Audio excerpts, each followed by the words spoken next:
These days, I am thinking about a young couple.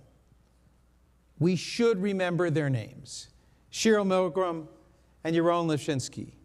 They were gunned down on Washington, D.C. streets in May.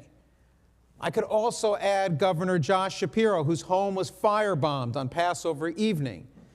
The list is sadly far too numerous to enumerate. I could speak about Karen Diamond, who was killed a few months ago while marching to free the hostages, or Saturday evening's attack at a New Hampshire wedding. Anti-Semitism and the violence it engenders are part of our lives. Such reports have become far too frequent and all too common. And I am thinking as well about Charlie Kirk's murder.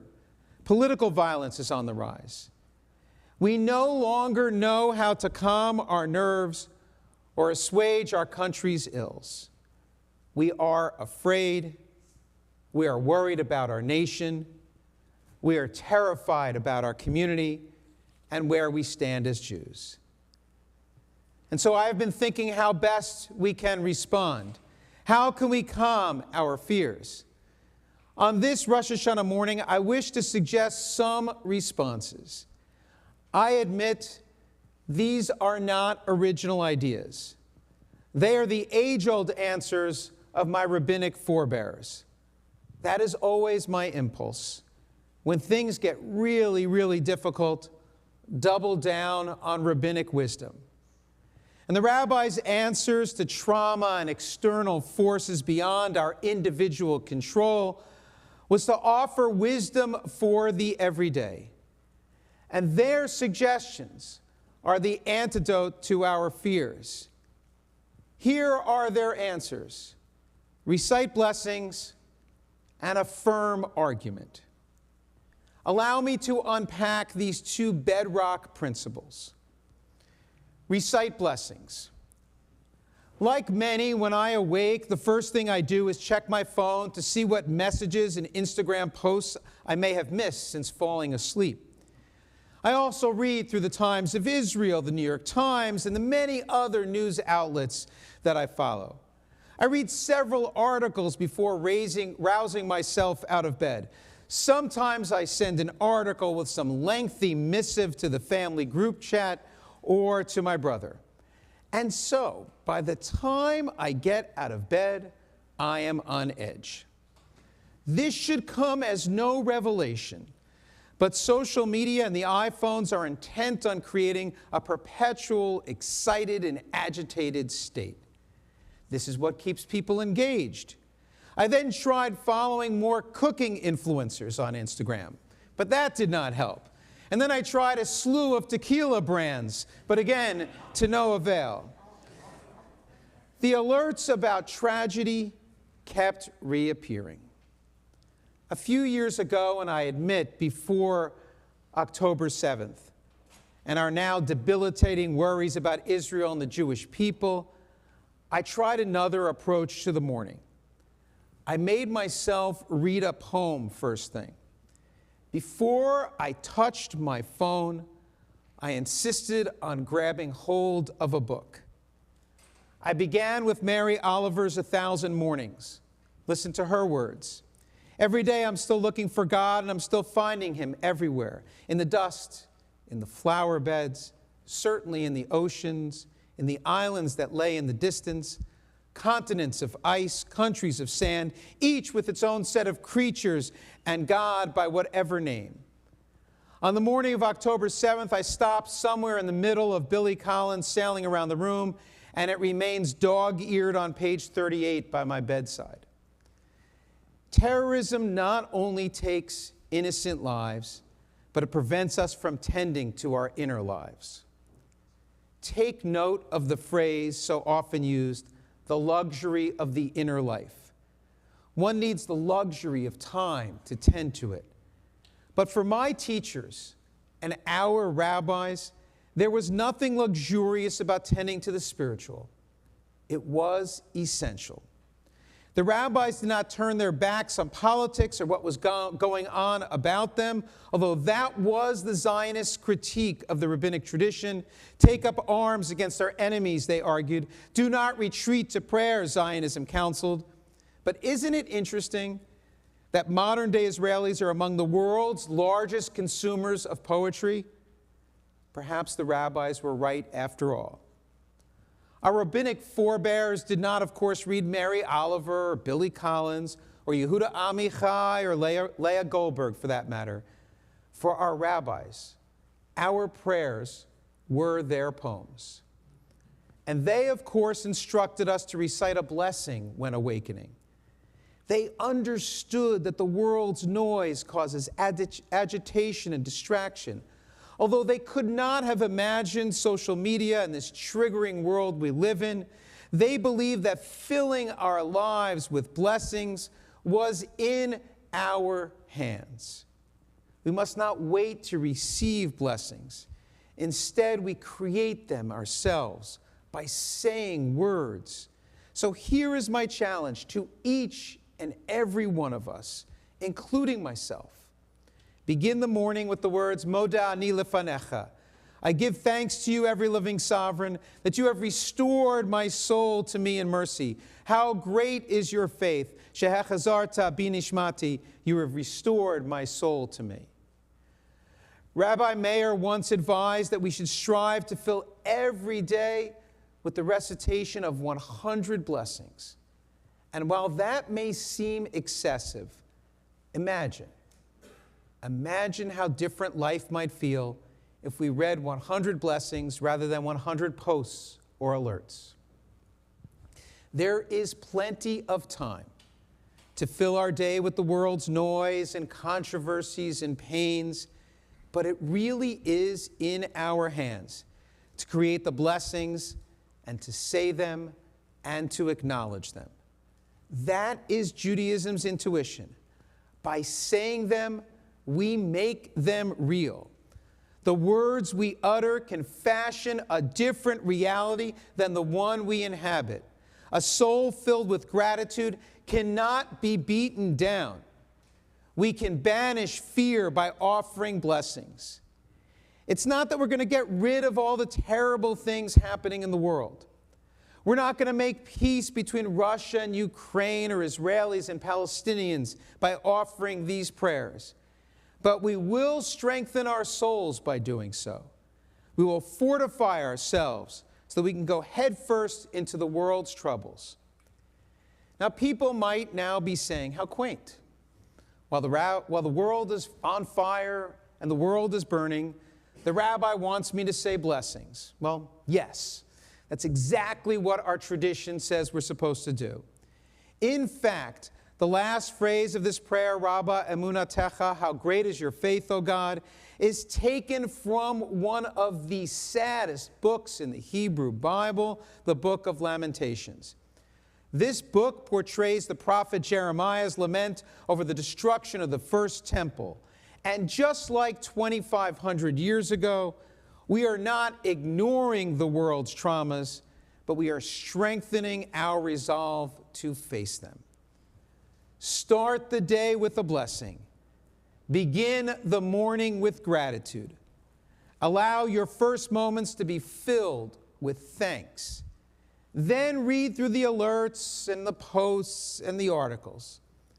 It's not going to change the world, but it is going to change you. And that's where we must start. Banishing our own fears is where we must begin. Otherwise, we become prey to our worst impulses. Modeh ani lefanecha, we give thanks to you, O God. Suggestion number 2. And this one's going to require a lot more effort and a lot more work. But if we start with the blessing, then this step becomes a little easier. Here it is, a firm argument. I recently remarked to a friend that everything has become politicized. It has gotten so intense, I said, that I've started worrying about the color of my ties. I can't wear a solid red tie or a solid blue tie. To which my friend said, "You better not wear a red tie." And I said, that's exactly my point. And so I tested my theory on a more conservative friend, and guess what she said? Oh my God, don't wear a blue tie. It used to be that people welcome the challenge Rabbi's sermons offer. But now people seem more interested in searching for affirmation. They want the rabbi to affirm their opinion.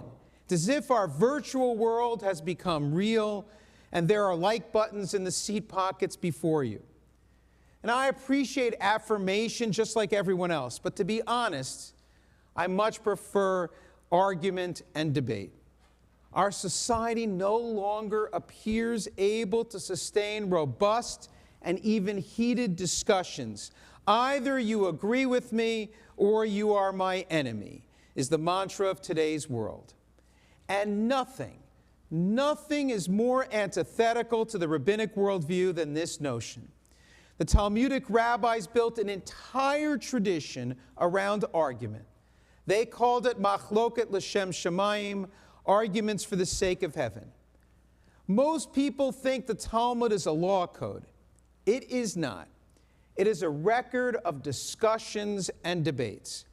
It preserves minority opinions alongside those of the majority. It places on the same page disagreements between rabbis who lived centuries apart and sometimes even in different cities. Two rabbis who never met each other argue with each other on the same page of Talmud. The brilliance of the Talmud lies not so much in all of its opinions, but in that of the editor, who stitched together argument in this beautiful and confusing tapestry of wisdom that people like me spend a lifetime trying their best to figure out. We need a Rav Ashi, the Talmud's editor, to stitch together the broken fragments of our society that these days appear only to know how to scream and yell at each other and label those with whom they disagree as a traitor. But if agreement was the measure of loyalty, there would be no Talmud. If we labeled the views of those with which we disagree as dangerous, there would not be this 2,000-year-old rabbinic tradition. I'm pretty sure there are few, if any, of Charlie Kirk's views with which I agree, save his embrace of argument. But murder silences debate, and that is not who we are or what we are about. To the rabbis, there was nothing that was out of bounds. Take this one Talmudic example. It is the story of Elisha ben Abuya, who, after watching a little boy die in the midst of performing a mitzvah, renounced his faith in God. Did the rabbis write him out of the Talmud? Did they cancel his late-night show? Absolutely not. Granted, some unfriended Elisha, and others refused to even utter his name and called him instead Acher, meaning the other one. But they preserved his doubts and his questions and even his rejection of what they held most dear. And I love them. I love them for that simple but profound lesson. On this Rosh Hashanah, we all need to double down on that rabbinic value. Listen to what Van Jones said, who Charlie Kirk reached out to 24 hours before he was assassinated. Van Jones writes, "I've taken issue with many of Charlie's words, sometimes strongly, but never his right to speak them, never his right to express those views and then go back to his family. That is a sacred American value." It's not an argument for the sake of heaven when we call someone dangerous. It's not even okay to label their views as dangerous. That opens the door to violence and even murder. It grants permission to censorship. And there must never be a silencing of ideas. Wasn't that what the right once accused the woke left of doing? How do you think we survived for so many years? It was not because of a strong army. That's a very, very new thing. And it remains a rather unparalleled thing. The great lesson of our history is that we survived because we embraced arguing about any and all ideas. One cannot confront new and different circumstances if you don't think and you don't argue about different possibilities. And these debates were built on the notion of chavruta, partnership, friendship. You argue over something and with someone sitting across the table from someone else. So here is my practical suggestion. Find a friend with whom you do not always agree. And if you don't have such a friend, then to be honest, you might not know true friendship. In our siloed social media age, we argue with some disembodied other side and then retreat to our circles of agreement that offer us dopamine blasts of self-affirmation and self-congratulation. But that's not the point. The whole point is about the sharpening of ideas. It's about honing our responses. The only way this works is if we argue face to face with other people. I admit, it's exhausting and can even be maddening, but I'm absolutely sure that it's the only thing that has any hope of preserving community and country. We have lost the ability to argue with love. The Jewish mystics Moshe Cordovero and Shlomo Alkabetz, the author of one of our favorite prayers, L'cha Dodi, had a wonderful custom. The two friends would go on regular walks through the fields of 16th century Tzfat. There was one rule, and it was this: they must debate Torah. In other words, they had to converse about ideas. They insisted they not fill their walks with gossip. They did not say, "Did you hear where the Rabinowitzes are hosting their wedding ceremony?" They'd argued about really, really tough questions, like the one we're going to discuss tomorrow morning.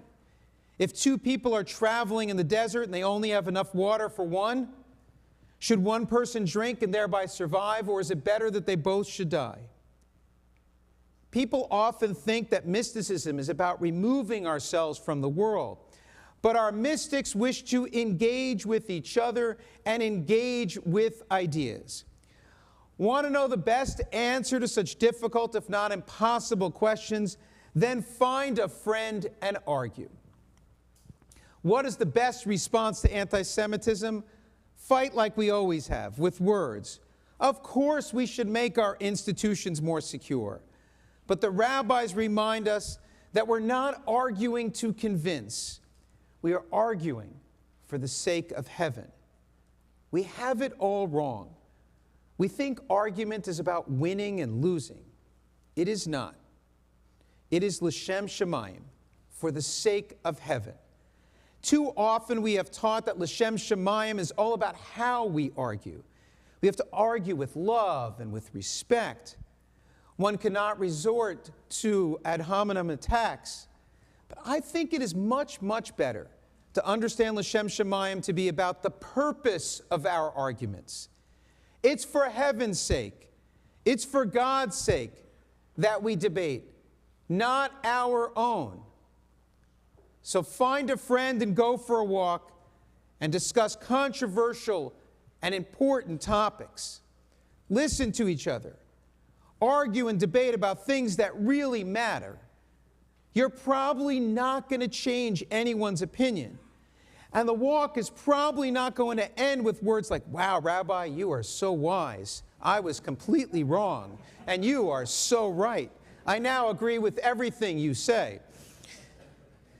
That like button does not exist in real life. Affirmation is not what argument is all about. It's not about how many likes we accumulate. Instead, here is what will happen from honest debate. You will learn and you will grow.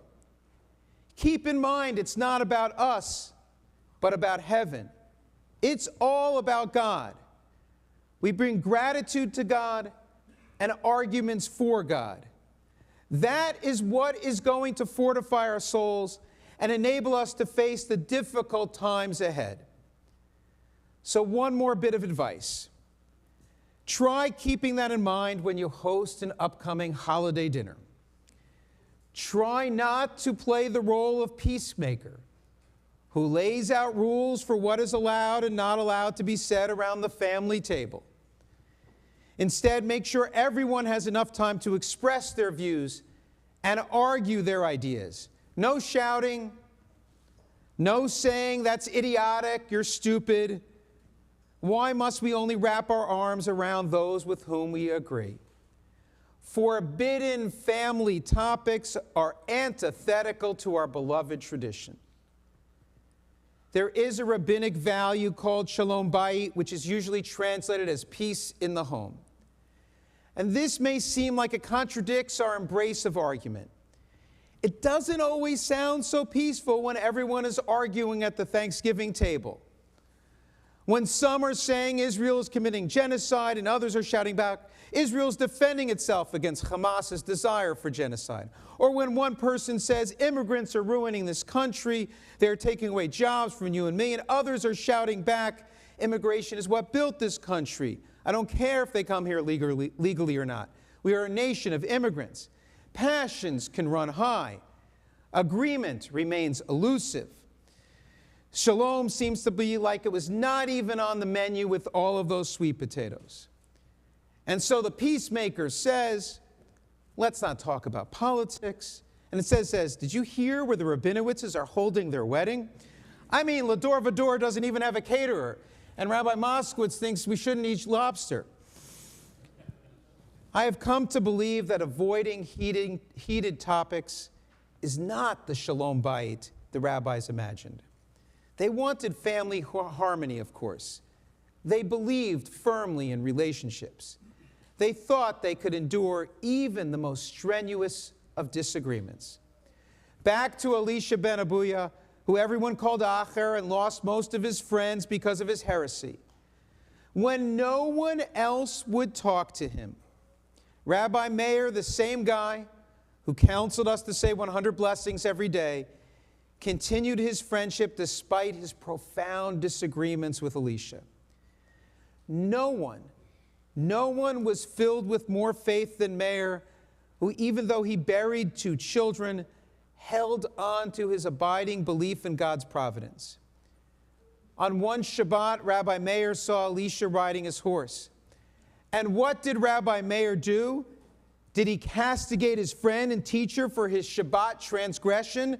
No. Instead, he ran after him and walked alongside the horse so the 2 friends could continue debating Torah. Shalom is not about agreement. Elisha and Meir could not have disagreed more. Where there is such disagreement, there is often passion, and sometimes even the heartache of thinking that a friend's views are woefully wrong and misguided. But the Hebrew shalom comes from the word meaning whole. Shalom bayit means not family harmony, but instead wholeness. Somehow, and as so often happens, our families and friendships stay whole despite our disagreements. We have to hold on to each other. It's as simple as that. We have to hold on to each other while holding on to our differing commitments. We have to continue to walk together. One of the things I love about weddings, wherever those Rabinowitzes might end up holding it, is the hora. As you are swirling around to the music and singing Siman Tov or Mazel Tov, have you ever thought to yourself, I wonder if she voted for Trump. I wonder if he voted for Biden. Is that a blue tie? I wonder if he's for abortion rights. I wonder if she is pro-gun rights. Of course not. Or maybe these days I should say, I really hope not. In the swirl of the Jewish dance that requires really no dance moves, which is why I'm so good at it, there is only the insistence of wrapping your arms around the person next to you. The only thing that matters is our embrace of others. The hora insists that we hold on to each other. It's not the most peaceful of moments during the party, but you have to admit, the hora does live up to the shalom of wholeness. Rabbi Nachman of Bratslav had it right about the importance of dancing and the significance of wrapping our arms around each other. His followers can still be found, and even on these days and during these turbulent times, on Jerusalem's streets, blasting their music and inviting people in for a dance. Nachman taught, Kol ha'olam kulo gesher tzar ma'od. The whole world is a narrow bridge, but the essence is not to be afraid. The world is indeed narrowing, and our fears are growing larger. But we can combat them. Affirm argument, recite blessings. The fears won't go away, but I can promise you this. V'ha'ikar lo lefachad klal, the essence will no longer be our fears. We will have transformed the ikar, the essence, by our blessings, and yes, even our arguments. And then our inner lives will be strong enough to face the turbulent years ahead. Recite blessings, affirm argument. Ken Yehi Ratzon. May it be God's will.